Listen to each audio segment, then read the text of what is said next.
मुंशी प्रेमचंद की कहानी। स्त्री और पुरुष। विपिन बाबू एक कवि थे जिन्हें दुनिया में सबसे ज्यादा सुंदर रचना महिलाएं ही लगती थीं। इनकी कविताओं में भी सिर्फ महिलाओं के रूप, सुंदरता और यौवन की ही तारीफ हुआ करती थी। जैसे ही किसी महिला का जिक्र होता तो ये अलग और सुंदर सी कल्पना की दुनिया में चले जाते थे। इन्होंने अपने जीवन में भी एक ऐसी ही सुंदर महिला की कल्पना की थी। विपिन बाबू के मन में था कि उनकी पत्नी फूल सी कोमल, सूरज जैसी चमक, कोयल सी आवाज और सुबह की लाली से शोभित हो। अब विपिन बाबू के कॉलेज की परीक्षा भी खत्म हो गई थी। विपिन के लिए कई सारे रिश्ते आ रहे थे। एक दिन विपिन के मामा ने उसकी शादी भी तय कर दी। विपिन का मन लड़की देखने का था। उसे देखना था कि जैसी पत्नी की वो कल्पना करता है वो वैसी है या नहीं। विपिन ने मामा से अपनी होने वाली पत्नी को देखने का निवेदन दिया, लेकिन मामा ने उसे कहा कि वो बहुत ही सुंदर है, उन्होंने उसे खुद देखा है।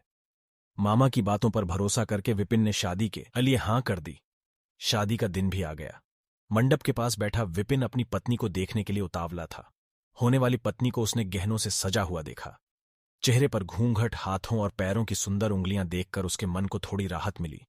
दूसरे दिन विदाई के बाद जैसे ही डोली विपिन के घर पहुंची, वो तुरंत अपनी पत्नी को देखने के लिए दौड़ा।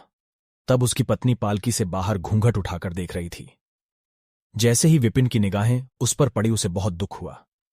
विपिन ने जैसी पत्नी के सपने देखे थे वो बिल्कुल भी वैसी नहीं थी। चौड़ा सा मुंह, छपट्टी नाक, फूले से गाल विपिन को बिल्कुल पसंद नहीं आए। रंग भले ही उजला था, लेकिन उसके अलावा विपिन के सपनों की दुल्हन से वो एकदम अलग थी। विपिन की सारी खुशी गुम हो गई। उसे मामा पर काफी गुस्सा आया, जिन्होंने लड़की की तारीफों के पुल बांधे थे। सबसे पहले उसने मामा से लड़ाई की, उसके बाद ससुराल वालों से और फिर अपने घर वालों से। विपिन के मन में हुआ कि इस महिला के साथ किस तरह से पूरा जीवन बिताऊंगा। इसके साथ पूरा जीवन मुझे कांटों भरा लगेगा। मैं सोच भी नहीं सकता कि ऐसी महिला से मेरी शादी हो गई है। मेरे क्या ख्वाब थे और क्या हो गया। भगवान को मेरे साथ ही ऐसा करना था। फिर उसके मन में हुआ कि शादी मैंने जबरदस्ती तो की नहीं थी। अब इस लड़की को क्या पता था कि पत्नी को लेकर मेरे क्या सपने थे। इसमें इसका क्या दोष है। इस सोच के बाद भी विपिन का दिल उसे स्वीकार करने को तैयार नहीं था। वो घंटों श्रृंगार करती थी, अपने बाल संवारती थी, लेकिन विपिन के मन को बिल्कुल भी नहीं भाती। विपिन हरदम उससे दूर भागता था और उसकी पत्नी पूरे भाव के साथ उसकी सेवा करना चाहती थी। होते होते विपिन घर में पल भर भी नहीं टिकता था। जब भी विपिन की पत्नी आशा उससे कुछ बात करने की कोशिश करती, वो उसे दो खरी खोटी सुना देता। विपिन रोज दोस्तों के साथ बाहर जाता और पत्नी घर में उसका इंतजार करती रह जाती।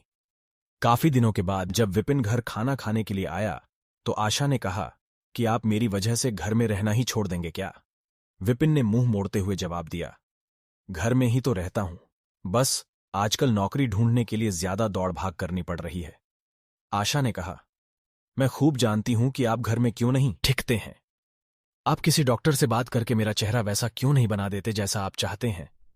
विपिन से चिढ़ते हुए कहा, क्यों तुम बेवजह फिजूल की बातें कर रही हो। तुम्हें यहां आने के लिए किसने कहा। उसकी पत्नी ने पूछा, जब आपको किसी चीज से परेशानी है तो उसका इलाज भी करना होगा ना। विपिन बोला, भगवान जिस काम को नहीं कर पाया उसे मैं कैसे कर दूंगा। गुस्से में आशा कहने लगी, इसके बारे में आपको सोचना चाहिए कि भगवान ने जो किया है उसके लिए मुझे सजा क्यों मिले। हर तरह की सूरत वाले लोग दुनिया में हैं, लेकिन उनके पति ऐसा व्यवहार उनसे नहीं करते। विपिन ने झल्लाते हुए जवाब दिया कि क्या मैं तुमसे कोई गलत व्यवहार करता हूं। क्या कभी मैंने तुमसे लड़ाई की है। तुम ही मेरे सामने आकर मुझसे बहस करने लगती हो। ये सब सुनकर आशा वापस चली गई। उसे लगा कि इन्होंने मेरे प्रति अपना दिल पत्थर का बना लिया है। अब ये मेरी एक नहीं सुनेंगे। इधर विपिन का ऐसा रवैया देखते देखते आशा बीमार हो गई। वो अपनी जिंदगी से निराश थी। उधर बीमार आशा को देखने विपिन एक बार भी नहीं गया। उसके मन में था कि इसे कुछ हो जाए तो इस बार अपनी पसंद की लड़की से शादी कर लूंगा। अब तो विपिन को और भी छूट मिल गई थी। पहले कभी कभी आशा रोकती टोकती और बाहर जाने की वजह पूछ लेती, लेकिन अब विपिन पूरी तरह आजाद था। गलत आदतों में पड़कर विपिन सिर्फ अपने पैसे ही बर्बाद नहीं कर रहा था, बल्कि सेहत और चरित्र सब कुछ खो रहा था। होते होते विपिन का पूरा शरीर पीला और कमजोर पड़ने लगा। शरीर में सिर्फ हड्डियां ही नजर आ रही थीं और आंखों के आसपास काले घेरे व गड्ढे पड़ गए थे। अपने चेहरे को देखकर रोज विपिन उसे संवारने की कोशिश करता, लेकिन कुछ हो नहीं पाता। एक दिन महीनों से बीमार पड़ी आशा बरामदे के पास चारपाई पर लेटी थी। उसने विपिन को काफी समय से नहीं देखा था, इसलिए किसी से विपिन को बुलावा भेजा। आशा के मन में था कि बुलावा तो भेज दिया है, लेकिन वो आएंगे नहीं। आशा का बुलावा मिलने पर आज विपिन पहले की तरह झल्लाया नहीं। वो बिना संकोच किए आज आशा के पास जाकर खड़ा हो गया। जैसे ही आशा ने उसे देखा तो हैरान हो गई। उसने पूछा, क्या आप बीमार हैं? बहुत दुबले हो गए हैं और पहचान में भी नहीं आ रहे हैं। विपिन ने कहा, जिंदा रहकर भी अब क्या करना है?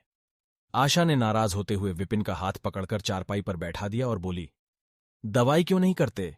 आज आशा के इस तरह उसे खींचने पर विपिन नाराज नहीं हुआ। उसके व्यवहार में वो कड़वाहट नहीं थी। उसका गुस्सा जैसे पिघल गया था। चारपाई में बैठते ही विपिन ने जवाब दिया, अब दवाई से मेरा कुछ नहीं होगा।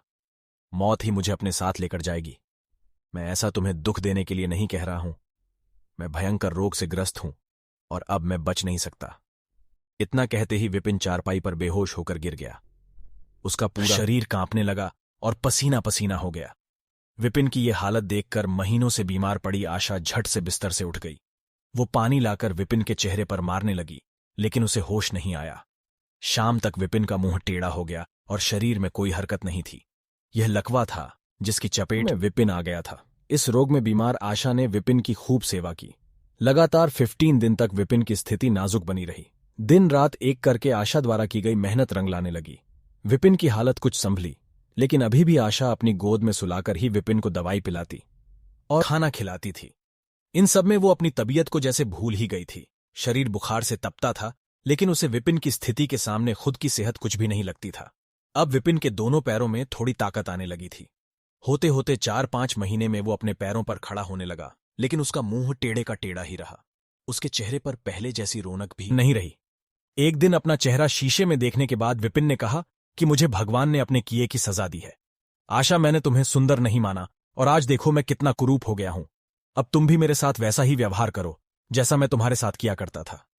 आशा ने हंसते हुए पति से कहा, आप मेरी आंखों से देखेंगे तो पता चलेगा कि आप में कोई अंतर नहीं आया है। आप पहले जैसे थे अब भी वैसे ही हैं। विपिन बोला, अच्छा, बंदर जैसा मुंह दिख रहा है और तुम कहती हो कोई अंतर नहीं आया है।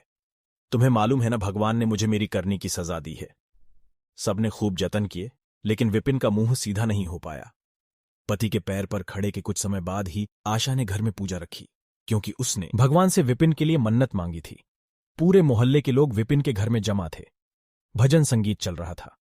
तभी आशा की एक दोस्त ने उससे पूछा, अब तो तुझे अपने पति का चेहरा देखने की इच्छा नहीं होती होगी, कैसा टेढ़ा हो गया है मुंह? गंभीर आवाज में आशा बोली, मुझे तो कुछ फर्क नजर नहीं आता है। उसकी दोस्त ने पलटकर कहा, चल झूठी, ऐसा थोड़ी होता है, बातें मत बना ज्यादा। फिर आशा कहने लगी, सच कह रही हूं, मुझे उनकी आत्मा मिली है जो उनके रूप से बढ़कर है, और मैं हमेशा उनकी आत्मा को ही देखती हूं। विपिन कमरे में दोस्ते के साथ बैठा था। तभी उसके एक दोस्त ने बरामदे की तरफ खुलने वाली खिड़की खोल दी। उसने विपिन से पूछा, आज तो यहां कई खूबसूरत लड़की हैं, बता तुझे कौन सी अच्छी लग रही है? विपिन ने कहा, खिड़की बंद कर दो, और जहां तक रही पसंद की बात, तो मुझे वही पसंद है जिसके हाथ में फूल की थाली है। दोस्त ने पूछा, तेरे चेहरे के साथ पसंद भी खराब हो गई है क्या? मुझे तो वो दूसरों से कम खूबसूरत लगती है। विपिन बोला, मैं उसकी आत्मा को देख रहा हूं, वो हर किसी की सूरत से ज्यादा सुंदर है। तब उसने पूछा, अच्छा, यही तुम्हारी पत्नी है क्या? विपिन ने कहा, हां बिल्कुल, यही वो देवी तुल्य महिला है। कहानी से सीख व्यक्ति की बाहरी सुंदरता नहीं, बल्कि मन की सुंदरता देखनी चाहिए। बाहरी सुंदरता कभी भी फीकी पड़ सकती है, लेकिन जिसका मन सुंदर है वो व्यक्ति हमेशा ही सुंदर रहता है। ऐसी ही कहानी सुनने के लिए ज्वाइन करें हमारा YouTube चैनल ज्ञान 247। धन्यवाद।